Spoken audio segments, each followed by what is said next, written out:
Hello everyone, today we have some shocking news. Prince Harry's weak spot has been revealed. Harry and Meghan made a mistake on the red carpet again. Why did Prince Harry and Meghan's behavior at Princess Eugenie's wedding infuriate the bride and Sarah Ferguson? Shocking details.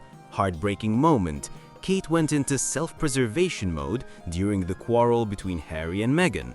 All this awaits us in the front. For now, let's start with the first news. Prince Harry's weak spot is revealed. The Duke receives a cruel lesson after a new blow. Prince Harry recently appeared with Meghan Markle in New York, promoting charity initiatives. But behind the scenes, the Duke of Sussex is going through a series of serious setbacks in his work on the African continent. Earlier this year, he left Santa Bale, an organization he founded to help children orphaned by HIV in Botswana and Lesotho. His departure followed a public conflict with the chairman of the board, Dr. Sophie Chandoka, who accused Harry of bullying and rudeness, accusations that he strongly denied. And now a new blow. The government of Chad has severed cooperation with the charity organization African Parks, which is partially under the patronage of Harry.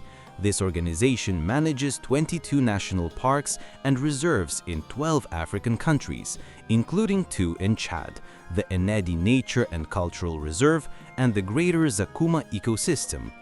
While Prince Harry is getting hit by blow after blow, I remind you that there is great news ahead.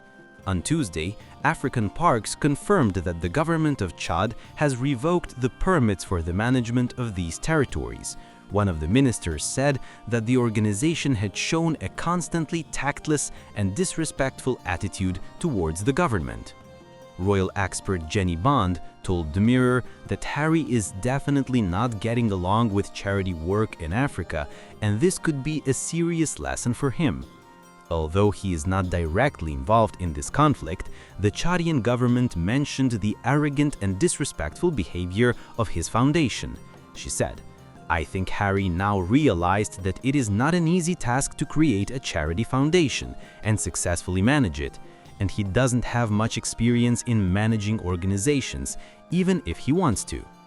In response to Chad's decision, the organization said it was negotiating to better understand the government's position and find the best way to continue protecting these unique natural areas. African Parks added that it will keep partners and stakeholders informed as the situation becomes clearer. Bond also stressed that Harry might want to focus on supporting existing funds rather than trying to manage them. He is already doing this with the Well Child Award. His participation there is very significant, and his Invictus Games remain an absolute success, so he is still doing something, she added. The new promotional initiative brought Prince Harry and Meghan into the news again. And now let's talk about the next news. Harry and Meghan suffer another red carpet gaffe. Duchess awkwardly moves her husband's hand during photo call after pair were crowned Humanitarians of the Year. This is the moment Prince Harry gives a nervous smile after Meghan Markle seems to ask him to move his hand off her back, as new footage emerges from their awkward red carpet appearance in New York. The Duchess looks uncomfortable as she quickly steps away from her husband while posing for photographers before they are named Humanitarians of the Year.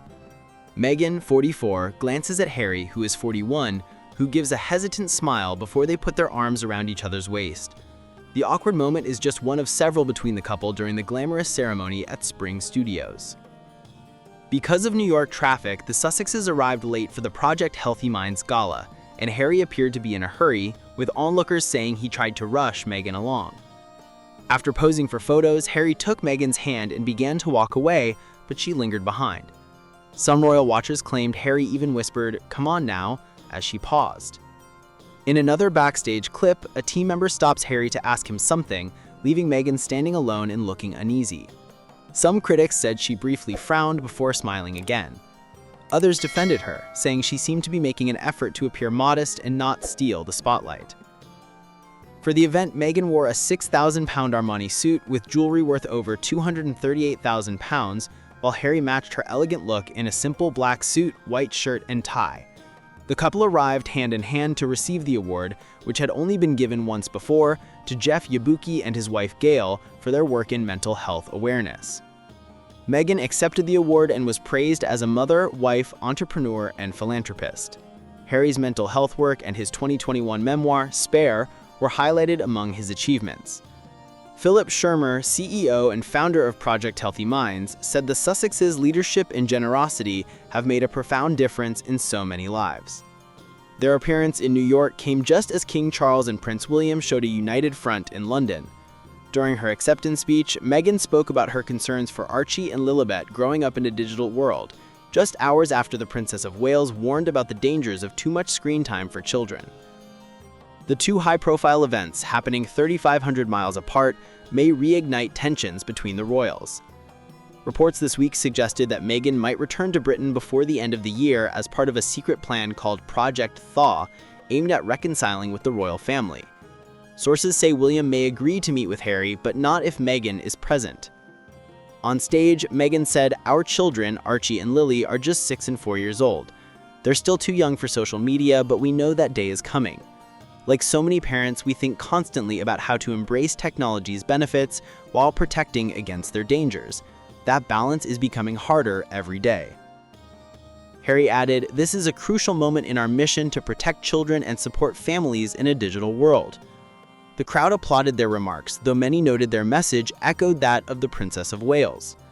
Project Healthy Minds recognized Harry as a humanitarian, mental health advocate, environmentalist, and veteran, while the Archewell Foundation highlighted the growing dangers of social media exposure for young people. Harry summed it up powerfully: "If these deaths and the harm to children were unintended consequences 10 years ago, what are they now?" The next day, Meghan shared a short Instagram video showing her laughing with Harry backstage, proving there was no tension between them. She wrote, "Happy World Mental Health Day," adding, "To the man who always keeps me laughing." Why Prince Harry and Meghan's actions at Princess Eugenie's wedding left the bride and Sarah Ferguson furious. For Princess Eugenie and her sister Beatrice, royal weddings are among the few times they find themselves in the spotlight. But on Eugenie's big day, exactly 7 years ago, the attention didn't stay on the bride for long. As Eugenie, 12th in line to the throne, said "I do" to Jack Brooksbank at St. George's Chapel in Windsor, the event was filled with famous guests, from Ellie Goulding and Stephen Fry to Demi Moore. Around 3 million people tuned in to watch the ceremony live. However, the joy of the day was overshadowed by a surprise announcement from Prince Harry and Meghan Markle. The Duke and Duchess of Sussex, who attended the wedding, chose that moment to share their personal news. They were expecting their first child. According to royal authors Dylan Howard and Andy Tillett in Royals at War, the timing of their announcement left Princess Eugenie and her mother Sarah Ferguson furious. Meghan put her foot in it when she decided that it would be the perfect time to reveal the pregnancy. It was a major social misstep, even more so for a royal, stealing the spotlight from Eugenie, who was said to be very upset, as was her mother. In his memoir, Spare, Prince Harry recalled that Eugenie's wedding provided an opportunity to pull aside family members one by one and tell them their good news. He wrote that they informed King Charles first, just before the post-ceremony drinks reception, while he was in his study at Windsor. Charles was reportedly delighted to learn he would be a grandfather again. The couple then told Prince William and later Princess Kate, who congratulated them warmly. Even Queen Elizabeth II and Prince Philip were informed in person during the celebration. Still, many questioned Meghan's timing. Royal biographer Tom Bower noted in his book Revenge, Meghan, Harry, and the War Between the Windsors that many wondered why Meghan chose to reveal her news on the bride's big day. The formal public announcement came 3 days later, on October 15, 2018. The official statement read, "Their Holy Right Highnesses, the Duke and Duchess of Sussex, are very pleased to announce that the Duchess of Sussex is expecting a baby in the spring of 2019. Rumors had already begun at the wedding itself, as Meghan was seen wearing a loose-fitting Givenchy coat, and Harry was spotted gently touching her lower back several times. Despite the unexpected distraction, Eugenie and Jack's wedding remained a joyful and elegant affair. The couple celebrated their union with a reception hosted by the Queen at Windsor Castle, followed by an evening event at Royal Lodge, Prince Andrew's residence. Italian tenor Andrea Bocelli performed inside the chapel, and the groom gave a heartfelt speech, saying he was filled with devotion for Eugenie, who lights up his life and makes him feel complete. Today, Eugenie and Jack share 2 young sons, August and Ernest, and divide their time between Ivy Cottage at Kensington Palace and Portugal, where Jack works as head of sales for the Costa Terra Golf and Ocean Club. Heartbreaking moment, Kate went into self-preservation mode in Harry and Meghan feud. Prince Harry may be making progress in repairing his relationship with King Charles, but tensions remain with his brother Prince William and sister-in-law Princess Kate. Since stepping back from royal duties, Harry and Meghan have openly shared their grievances with the rest of the royal family. According to Harry's memoir, Spare, tensions between the Sussexes and the Waleses began long before the couple moved to California. Harry was once close to William and Kate, but reconciliation seems unlikely. The couples have only crossed paths a few times since the Sussexes' departure, and body language expert Judy James has highlighted one moment that revealed Kate's self-preservation mode. This occurred shortly after Queen Elizabeth II's passing, when Harry, William, Kate, and Meghan went to Windsor to meet well-wishers and view tributes left for the late monarch.